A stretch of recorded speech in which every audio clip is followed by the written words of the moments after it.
Hi everybody, I'm Jason O'Mara. I'm an Irish actor and filmmaker. I've been living in LA for over 20 years, and I've known Luke McManus. This is embarrassing actually. We've actually known each other since you're like 6 years old. I know, it's pretty crazy, Yeah, that's pretty Irish for you. exactly.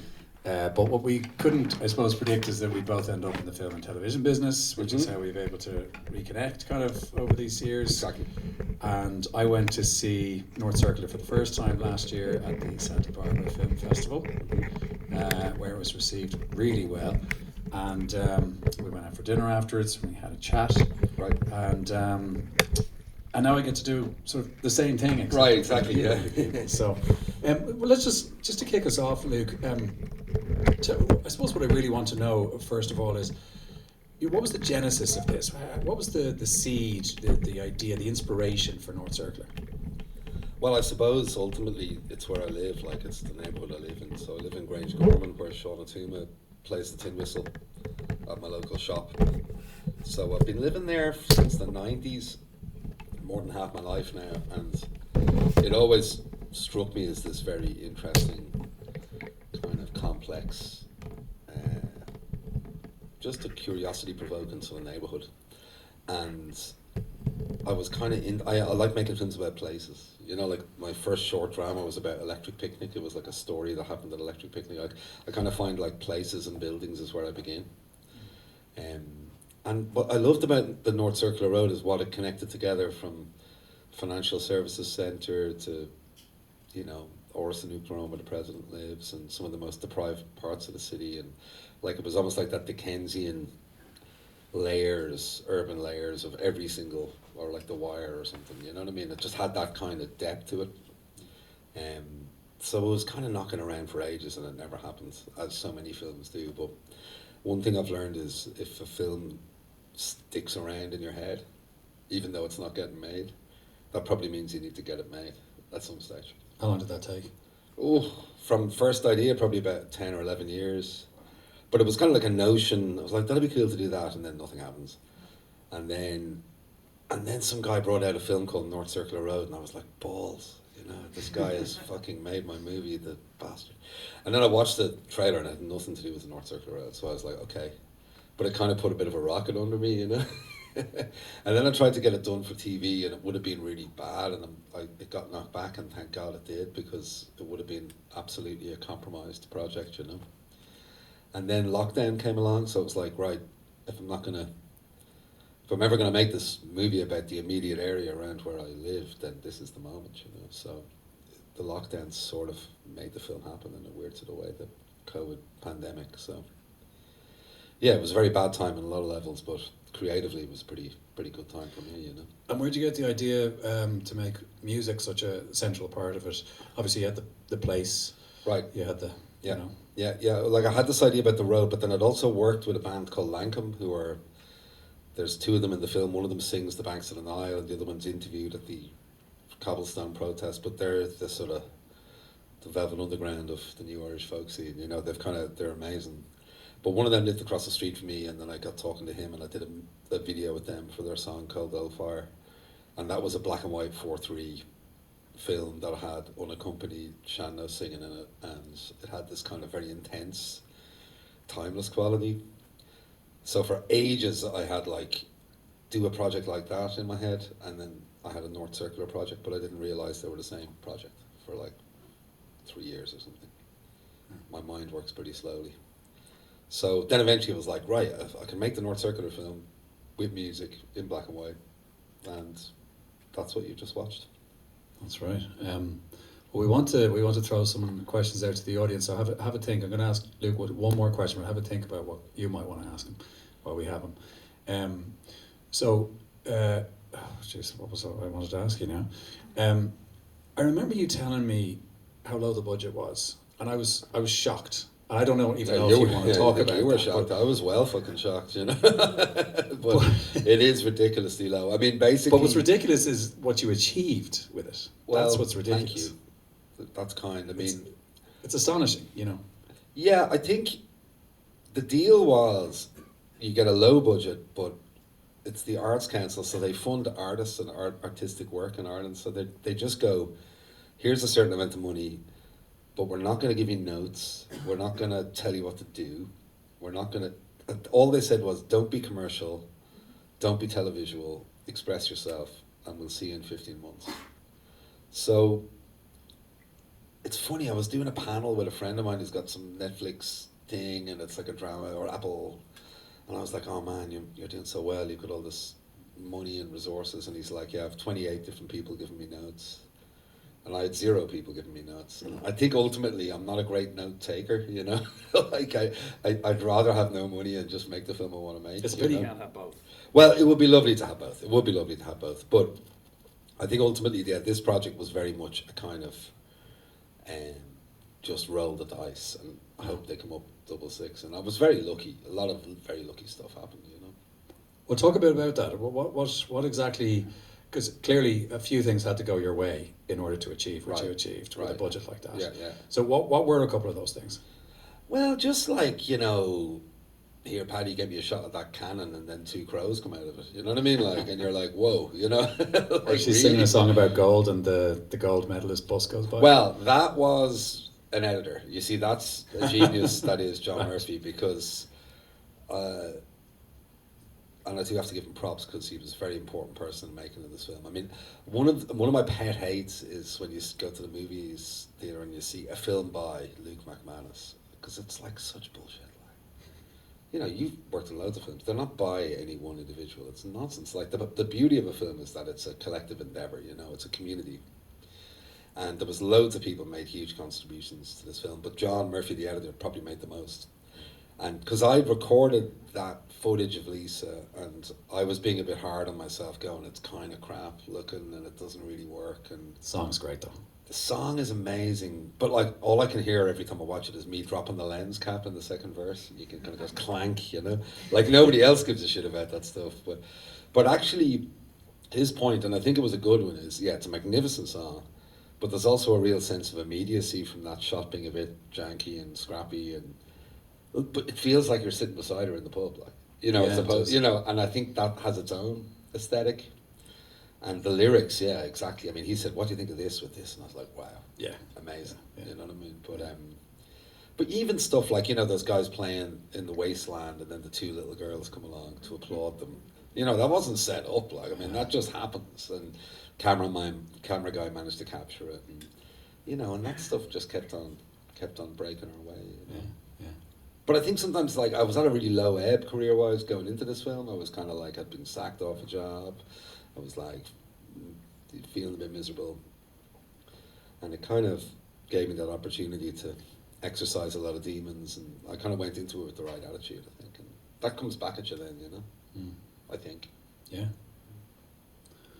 Any questions from any of you guys?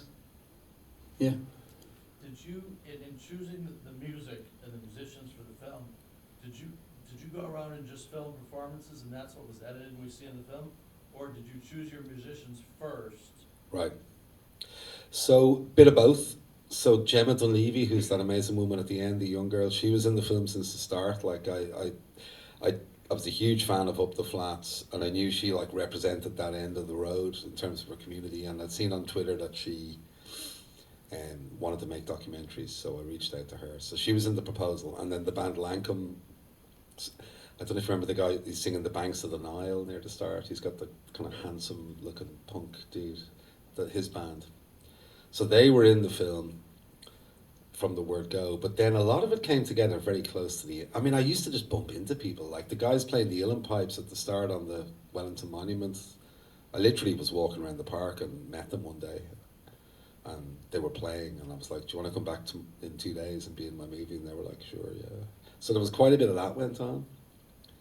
And then it was about 9 months in, and I was thoroughly depressed about how badly it was going, and I went down to this singing circle called The Night That Before Larry Got Stretched. So it's a gathering of people in the cobblestone where they sing a cappella music and everyone sings a song. And I told my wife I was going out on research on a scout, so I was sitting in this pub drinking on my own, basically listening to these people, and I was like, there was something incredible about them. You know, they were sort of charismatic characters, and there was that sense of, it was a reverence that was not humorless. It was, you know, it had a bit of life to it, but it was very focused, and I was like, I got to get that into the film. So there's quite a few of those people there. But yeah, I mean, I was searching around for like 9 months, and then suddenly that all happened 6 weeks before we started the edit. And, you know, it was crazy how lucky we were. Really, you know. Someone else? Yeah, hi. What was your biggest challenge, you think? That's a good question, actually. Yeah, I think I remember talking to John. I had this board on the wall of the edit suite. So the film's like 8 chapters with 8 neighborhoods. So each neighborhood has its own kind of topic or theme and character and almost like a style of telling it, you know, like the Stony Batter one with John Flynn, it's quite simple. It's sort of like a classic documentary. Here's a guy being interviewed, here's his life, you know. Whereas like the one about religion and football and belief, you know, is just pure observational, you know, it's just like you're just there. And so the biggest challenge I think was just trying to make it all hang together. You know, I mean, I knew I basically threw all the half-baked ideas I'd never got made into one film. And I remember the first week of the edit, I was like, I'm a bit worried it's going to be a mishmash of half-baked ideas. And the editor was looking at me going, you should be worried, you know, because it really could be, you know. So I think that thing of does it work as an entity in itself was always a bit, you know, up for grabs. But again, having an amazing collaborator who just managed the tone, managed the pace, and you know, we found we were having the same idea at the same time, or he was making me think his idea was my idea, or whatever, you know. But that thing of not having any names and just kind of like you're just moving along and don't over-explain, don't do bloody drone shots and maps and we're here now and we're there now, you know. Just kind of let it be experiential as if you're in a place, you know. I think that helped a lot, like, you know. So yeah, that's probably the hardest thing, making sense of it all. What really came through on the second viewing was how it starts out so masculine, Right, very yeah. patriarchal. You've got Yeah. the Wellington Monument, this massive phallic symbol, For sure. you know, dominating the Phoenix Park skyline. Right. And you've got all this oppression and years of, you know, empire and church and state, blurred lines and suffering. And somehow, you know, we process that through culture, and by the end of it, it ends on this impossibly hopeful note, which is Right. largely matriarchal and female. Right. Was that deliberate? Yeah, well, we didn't want it to be a sausage fest, that's for sure. Like, we were concerned about that. And one of the things that kind of emerged as we were doing the cut and as we were making the film work is that we kind of realised we were on this journey through histories where, you know, all the iconography of the start is the 19th century, it's imperial, it's like Ireland under the yoke of the British oppression, and then you go through this revolution and you kind of have this land war, and then you have this upheaval and protest and, you know, fighting back, and then you get to this end point where it's quite, there's a sense of modernity, like it's like, here's, you know, like, you don't hear any male voices for the last 25 minutes. Yeah. I think after the stadium, Croke Park, you hear a woman singing, you hear Gemma talking, you hear Ellen Rowley, the historian, talking, you hear Judy Kavanagh singing, you hear Lisa Neal singing, you watch Kelly Harrington. So it moves into this feminine world, and I suppose that idea we had of you're going from the 19th century to the 21st century. Yeah. So that last 20 minutes were like, this is what Ireland's like now. It's okay to be a garage singer from Sheriff Street. It's okay to be like an out gay woman who's a gold medalist, who's a national hero. And actually one of the interesting things you probably heard me say this before about Kelly Harrington, the boxer, is it's not so much that she's accepted as a gay woman in Ireland, it's that it's not even remarked upon. You know, like it's not even a cause for discussion. And that's a very different Ireland to the one I grew up in, you know. So I think Ireland's in a pretty good place, and I think the film, though very dark at times probably, and it has its moments of misery, it ultimately is. So does Irish optimistic. history, though. Well, exactly, right. But like, I always think you can go to the dark place as long as you find the light at the end Yeah, of the tunnel. exactly. You know, like, Which you did. yeah, and I think that, but that's really important. If you're going to the cinema, you kind of want to come out of it not wanting to kill yourself. You know, I mean, it's a night out at the end of the day. You know, what I mean? Like, you know, but also genuinely, I feel Ireland. There's a lot of problems in Ireland, particularly around housing. some political tensions, but generally speaking, I think it's in a really good place, and I wanted the film to reflect that, not be moaning, Yeah. Any other questions for Luke? I didn't think Los Angelinos would be so shy. Tell me, while we're waiting for people to get the gumption up, so is this screening tonight part of an Oscar, what would you call it? That's a good Qualifying? question. Yeah, well, it's qualified already, so Okay. we're basically in this zone where we are looking for votes from Academy members of the Right. documentary branch. So Does that mean it's on a short list? it's on a long list, Right. or it's a sort of an epically long list of films, but to be honest, even getting this far has been kind of amazing for something that started off so modestly and was kind of like a... How long have you been screening this? It seems like over a year now. Yeah, it's been in It's an fact, extraordinary run. it world premiered in March of last year. Amazing. And then it came out in the cinema this time last year in Dublin. But like, we had an amazing run in Dublin. Like, I think we did 27 weeks in Lighthouse. We did 10 weeks in the Savoy. That's amazing. Yeah. And it's back in Lighthouse next week, and we've nearly sold it out already. And what's been really cool is seeing the audiences that have come for it and who they are. And there's normally like a bearded hipster and his lovely wife with the woolly hat on, who are filmmakers. And then there's the retired taxi driver from Cabra. And then you get like a lot of Brazilians, a lot of, people who live in the neighbourhood in the North Inner City but aren't from Ireland and are trying to figure it out. Yeah. So it was kind of gratifying that we were able to put together that audience, for it. So yeah, it's been pretty special. Like, it's been a bit of a one-off experience for me, I think, and like, it's funny. I just as I say, you get lucky. Your timing's right. It just kind of hit that moment of everyone coming back together again after COVID, and there was a sense of energy and celebration about it all. So yeah. No, it's been good, and yeah, it's probably getting to the end of it now. Screening in New York tomorrow. If you have any Manhattan friends who want to come and see the movie, you might let them know.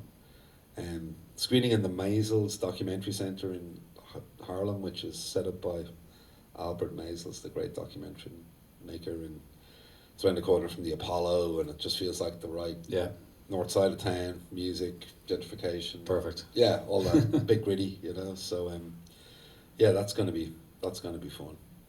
But it's kind of done better than my wildest dreams, really. It's been a hell of an experience. Like, every time I think it runs out of momentum, it sort of takes off again, and it's I'm a lucky boy. Are we sure there's no more questions? No? Yeah. What part of the movie are you proudest of? Like, what's your favorite part? Good question. A great question. What are you proudest of? Well, it's funny. What am I proudest of and what's my favourite part maybe aren't the same thing, though, I love when Anto says the hardest thing about playing the bagpipes is having to listen to them. And I love it because, like, you've been in the world of the film for a while and it's not very funny. It's kind of a bit of a... What's the word? Oh, they're playing music for me, thank you.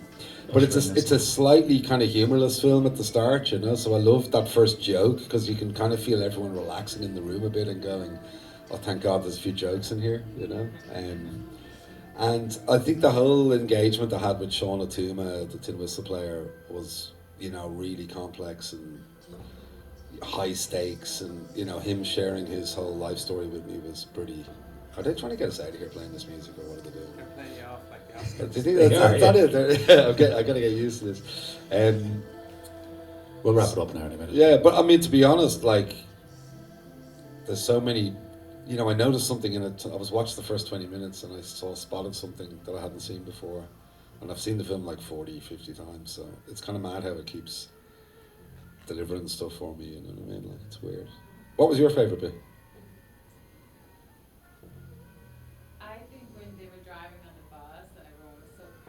I know, right? Yeah, that was funny. Well, I'll tell you an interesting thing about that community is we went down there with the camera, and it was 5 a.m. when they were watching that fight because it was in Tokyo, and it was a COVID lockdown, so they weren't allowed gather, but they did anyway because they're kind of lawless around that part of town.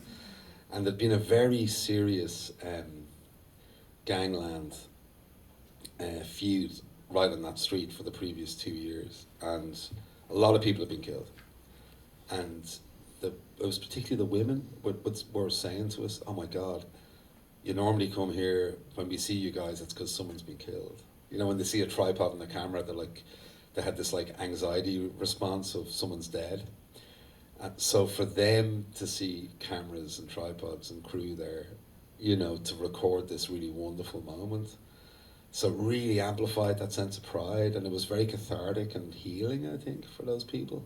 So when you see them watching that fight, yes, they're watching their favourite daughter win a gold medal for Ireland, but they're also maybe exercising those demons as well, you know, and kind of overcoming that sort of trauma that they've all experienced as a community. So it just kind of had this extra weight, you know, and this extra power, like, you know, maybe you're picking up on that, you know.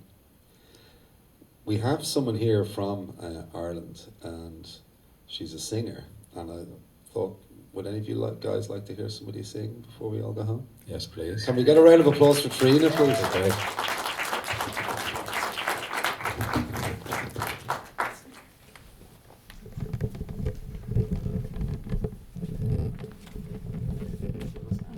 Yeah. No, well, yeah, maybe I'll just. This is an Irish song called Phil Arino. I might actually just sing it. Yeah. Might just be nicer. We're all friends.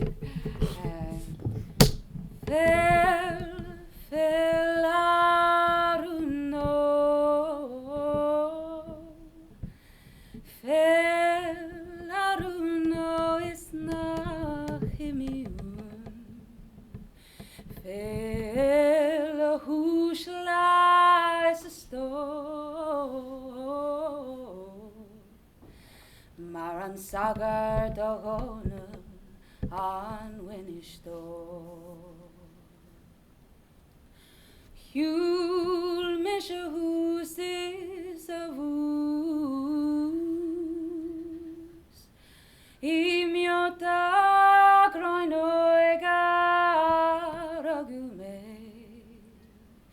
Isni aka intis gafo. Maran sagar dogona an vinisto. Phil Aruno.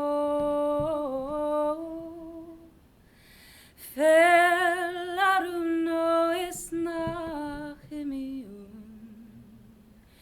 Phil hushla is a sto. Maran sagar dogona an winisto. Yulti tu padog is full. Margialer is seraraget. Isni akan banrian aglo.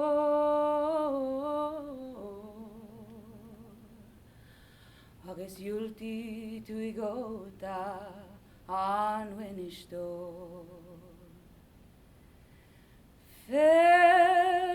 Phil Aruno. Phil Aruno is nach immune. Phil hushla is a sto. Mochlik fi tu igota a winisto.